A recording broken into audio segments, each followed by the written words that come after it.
Güzel ülke Türkiye, Karakutu kanalından herkese selam.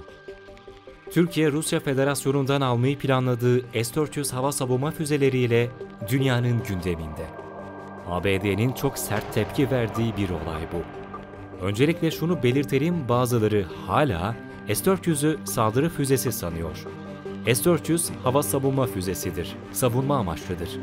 Uçak ve füze gibi hedefleri havada imha etme özelliğine sahiptir. 400 kilometrelik azami menziline sahip. S-400 füzeleri dünyanın en iyi hava savunma sistemi olarak kabul ediliyor. Rusya zaten dünyada askeri savunmada Amerika'nın bile önünde.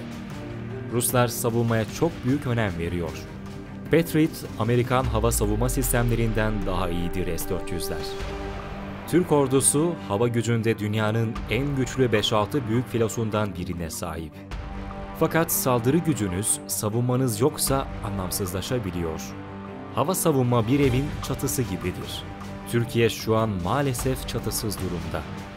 Biri bir balistik füze fırlatsa, Türkiye'nin şu an bunu durduracak tek bir sistemi bile yok. Hava saldırıları iki şekilde olur, uçaklarla ve füzelerle.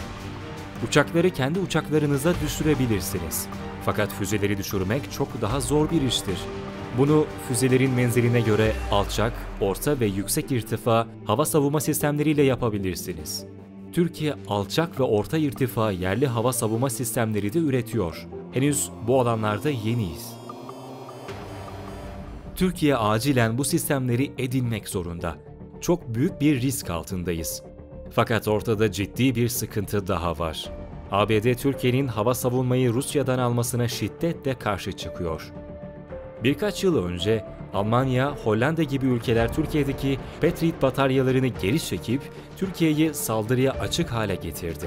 Türkiye, ABD'den hava savunma sistemini yazılımlarıyla beraber, yani teknoloji transferi olacak şekilde istiyor. ABD bırakın teknoloji transferini, hava savunma sistemlerini bile vermeye yanaşmadı. Türkiye de bu yüzden Rusya'ya yöneldi. ABD kendisinin vermediği, başkasından da alınmasını istemediği bu sistemlere neden Türkiye'nin sahip olmasına böyle şiddetle karşı çıkıyor? Bunun muhtemelen birkaç sebebi var. En büyük sebebi Rusya'nın ABD ve NATO'nun baş düşmanı olması. Kimse kendi düşmanıyla işbirliği yapmasını istemez. Bu makul, fakat daha önce Yunanistan'da bunun alt sistemlerini Rusya'dan tedarik etmişti. Ona ABD sesini çıkarmamıştı. Bu da asıl kızgınlığın bu olmadığını gösteriyor. Bir diğer sebep pazar kaybı. ABD yılda milyarlarca dolarlık silah satışı yapıyor. Her ne kadar bazı silahları Türkiye'ye vermese de Türkiye'nin Rusya'dan silah almasını pazar kaybı olarak da görüyor. Bu yüzden de karşı çıkıyor. Son zamanlarda özellikle Avrupa basınında ABD'nin bu kızgınlığının sebebi olarak F-35'ler gösterilmeye başlandı. Türkiye F-35'lerin üretici ülkeleri arasında. Amerika, Türkiye'nin S-400'leri almasının, F-35 savaş uçaklarına da sahip bir Türkiye'de F-35'lerin yazılım ve teknik bazı gizli bilgilerinin Rusya tarafından ifşasından endişe ediyor iddialara göre. NATO'nun Avrupa Müttefik Kuvvetler Hava Komutanı Ted Walters, Türkiye'nin Rusya yapımı S-400 hava savunma sistemi almasının, NATO'nun bilindik düşmanlarının radardan kaçabilen 5. nesil F-35 jetlerinin nasıl çalıştığını anlamasına neden olabileceğini söyledi.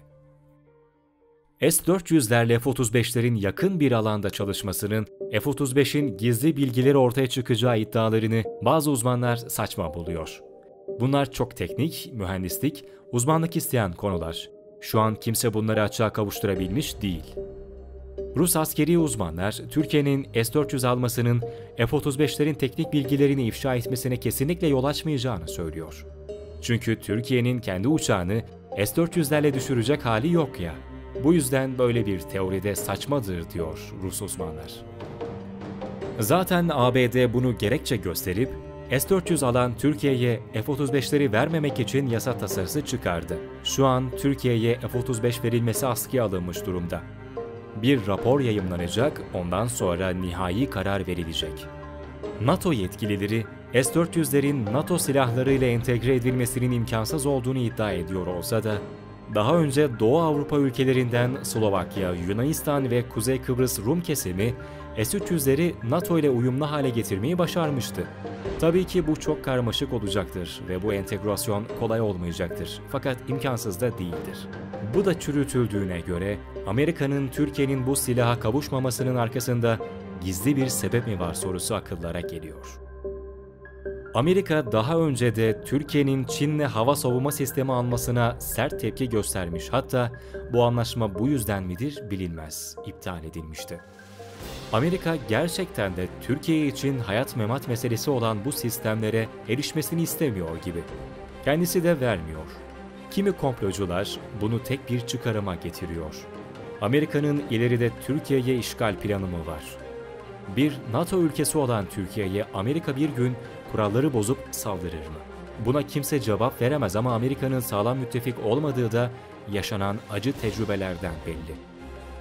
Rus uçağı düşürüldüğünde, IŞİD sınırımıza dayandığında, ABD saldırı esnasında korumakla görevli olduğu Türkiye'ye yardım etmediği gibi Türkiye'nin bölgedeki düşmanlarını himaye etti.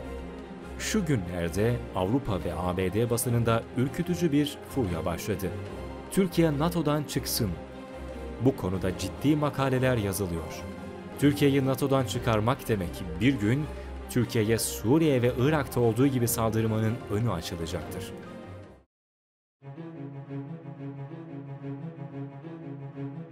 Türkiye'nin son yıllardaki bağımsız politikaları Amerika'nın canını fena halde sıktı. Özellikle Suriye'de ABD'ye doğrudan karşı çıkıp fiili operasyonlar yapması bardağı taşıran son damla oldu. ABD ve Avrupa'nın Türkiye hakkında en ciddi endişesi, onların tabiriyle Türkiye'nin yoldan çıkması, kontrol edilemez olması. Gelelim teknoloji transferine. Türk insanının yakın zamanda öğrendiği önemli bir bilgi var. Yazılımı sana ait olmayan silah senin değildir. Bu kesinlikle doğru ve çok da önemli. O zaman Rusya, S-400'lerin teknolojik transferini Türkiye ile gerçekleştirecek mi sorusu doğuyor. Rusya'nın bunu yapmayacağı daha muhtemel. Fakat şöyle söyleyelim, hiç silahının olmaması emanet silahının olmasından da daha kötüdür. Yani Türkiye yazılımını almasa da acilen bu sistemleri alması gerekiyor, yoksa çatısız ev örneği gerçekleşiyor. Bu sistemleri aldıktan sonra kendisi de bunlara benzer silahlar üretmek için ve nefes almak için zaman kazanacak. Dünyada birçok ülke hava savunma sistemlerine sahip. İsrail'in demir kubbesi var ve bu sistem kısa menzil füzelerine karşı gerçekten de etkili. Filistin'den gelen roketleri havada imha ediyor, bazılarını kaçırsa da. Suudi Arabistan bile Yemen'den gelen roket ve füzeleri havadan imha edebiliyor, satın aldığı kısa ve orta menzil sistemleri sayesinde. Kısa, orta ve uzun menzillerde füzeleri aynı anda kullanabilen S-400, 600 km uzaklıktaki hedefi algılama özelliğine sahip. Ve saniyede 4.8 km hızla füze gönderebiliyor. Sistem hedefe 10 saniyeden daha az sürede tepki veriyor. Rusya, S-400 hava savunma sisteminin satışıyla ilgili şu ana kadar Türkiye dışında sadece Çin'le anlaştı. Fakat S-300'ler ondan fazla ülkede bulunuyor. Hindistan ve İran gibi ülkeler de daha önce S-400 alımı için Rusya ile görüşmeler yapmıştı. Pek çok ülke bu sistemleri almak için Rusya ile görüşme halinde. S-400'lerin teknik olarak şu hedefleri vurabileceği iddia ediliyor. B-2 ve F-117 hayalet uçaklar, B-1 gibi stratejik bombardıman uçakları, elektronik harp uçakları, TR-1 keşif uçağı, erken uyarı radar uçakları, F-35, F-16, F-35 ve F-22 savaş uçakları ve Tomahawk füzeleri ve balistik füzeler yer alıyor. Fakat birçok kişi S-400'lerin hayalet uçakları ve uzun menzilli balistik füzeleri imha edemeyeceğini belirtiyor. S-400'ler operasyonel olarak bir çatışmada kendisini ispatlamış olmadığı için bunlara %100 doğru ya da yanlış diyebilmek zor. Yine de atmosfer altı balistik füzelere karşı etkili olduğu konusunda uzmanlar hemfikir. Suriye'de tüm dünyanın gözü önünde S-400'ler neredeyse deneniyordu. Büyük bir fırsat doğmuştu. ABD denizdeki platformlardan Tomahawk akıllı füzeleriyle Suriye'de birçok yeri vurduğunda insanlar Rusya'nın bölgede konuşlandırdığı S-400'lerin neden bunları imha etmediğini düşünüyordu. Fakat Rusya çarçabuk bir açıklama yaparak saldırı anında S-400'lerin kapatıldığını belirtti. ABD ile bu sembolik saldırı konusunda anlaştıkları için mi yoksa S-400'lerin test edilmesini engellemek için mi kapatıldığı sistemler tam bir muamma. Eğer Rusya'nın bu saldırıda savunma sistemlerinin işe yaramadığı ortaya çıksaydı, bu Rusya'nın psikolojik caydırıcılığını kıracağı gibi büyük bir ticari zarara da yol açabilirdi. Ülkeler bu sistemi almak için çok da istekli olmayacaktı. Videomuzu izlediğiniz için teşekkürler. Instagram sayfamıza da bekleriz. Türkiye'nin Kara Kutusu.